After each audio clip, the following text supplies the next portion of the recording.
I don't know, what a day, man. I can't believe it. 23 years since 9/11 and we got to watch the fucking debate last night. I think the debate was worse than 9/11. I really do. I don't know anybody that went into the debate last night being like, I'm going to make up my mind on who I'm going to vote for tonight. I'm going to go and we're really going to figure out what's going on in this country. I think every single person I know went into it going, this is going to be a gigantic fucking shit show. And somehow it exceeded the hype. It was more fucked up than I thought it ever possibly could be. I went into it being like, this is going to be the worst thing that's ever happened, and somehow it was worse than that. Evidently there was people eating transgendered cats from fucking Haiti. Somehow Dick Cheney endorsed the Democratic candidate, and she acted like that was a good thing. She's like, we can fuck up Iraq again if you guys want. We're down to do this shit twice. Let's fucking go. It was insane. It was kind of hard to watch. But I think like the most American thing about the debates was that we had to hurry the candidates up so that we could go to commercial break. Like we're trying to figure out who we're going to vote for as a country. We're trying to get people's platforms. And they're like, we need to hurry up so that we can get a commercial break in from Wells Fargo. This is what's up. Like Vice President Harris, what are you going to do to lower drug prices? Actually, hold on one second. We've got to cut to a commercial break from our sponsor tonight, Pfizer. Check it out.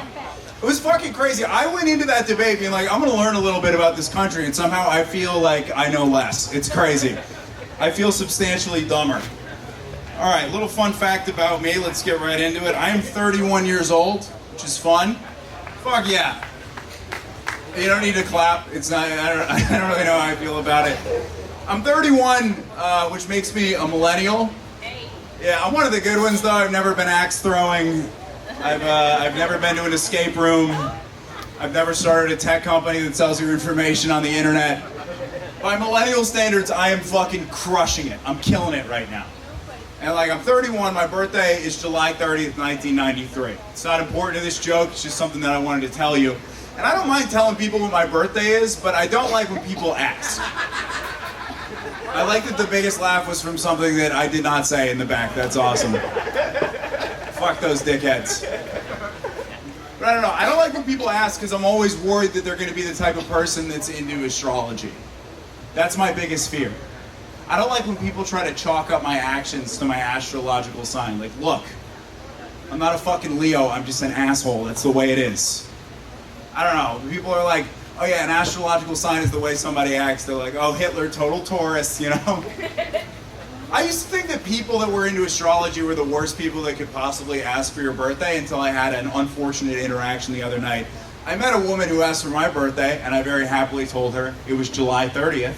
And then she said, oh. And I see her doing some math in her head. I'm like, I wonder where this bitch is going with it. And she goes, oh, that means you were made on Halloween. Lady, what the absolute fuck? To know that it happened on fucking Halloween, at that moment, the most vile images penetrated my mind. I just hope they took the costumes off.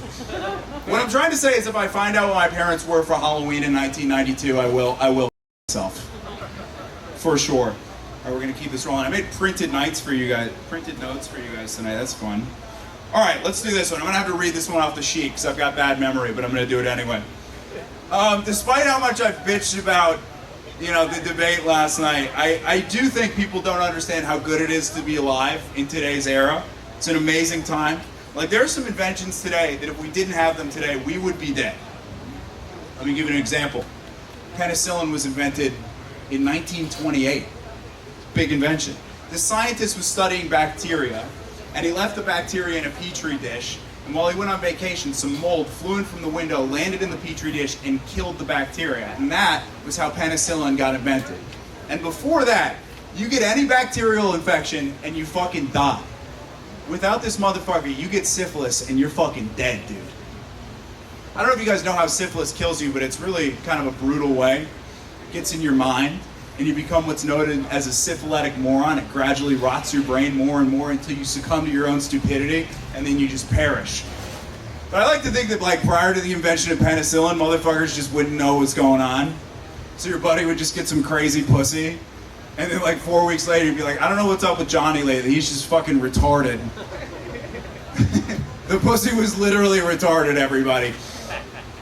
Bowling with bumpers up. All right. I don't know, it's getting harder and harder for me to go out in public because I just get annoyed with the most simple things. Like if I get a QR code menu, I am gonna freak the fuck out. Every single time I get a QR code menu, I fucking spaz out. I can't handle it. It's the worst thing in the world to me. And every time I get one, I have to try to make up a lie to get a paper menu. The waitress will always try to be patient with me. She's like, you can't scan the code? And I'm like, I can scan the code, but I'm not going to. She goes, well, why not? I'm like, I like to have the paper menu. I like to hold the big menu in my hand. I like to take it all in at once. I like to experience the whole menu as a solid object. I don't like to scroll through it on my fucking phone. So can I please have a paper menu? And she's like, we don't have any. Look, bitch, I know you've got the paper menus in the back. Why can't you scan it? I'm Amish. I'm Amish. That's what this is. Look, and if you don't give me a paper menu, I'm gonna have to ride my horse and buggy to another restaurant. All right, I'm gonna close with this, and then we're gonna bring up our first comedian of the second half. Are you guys ready to fucking rumble? Are you ready to rumble?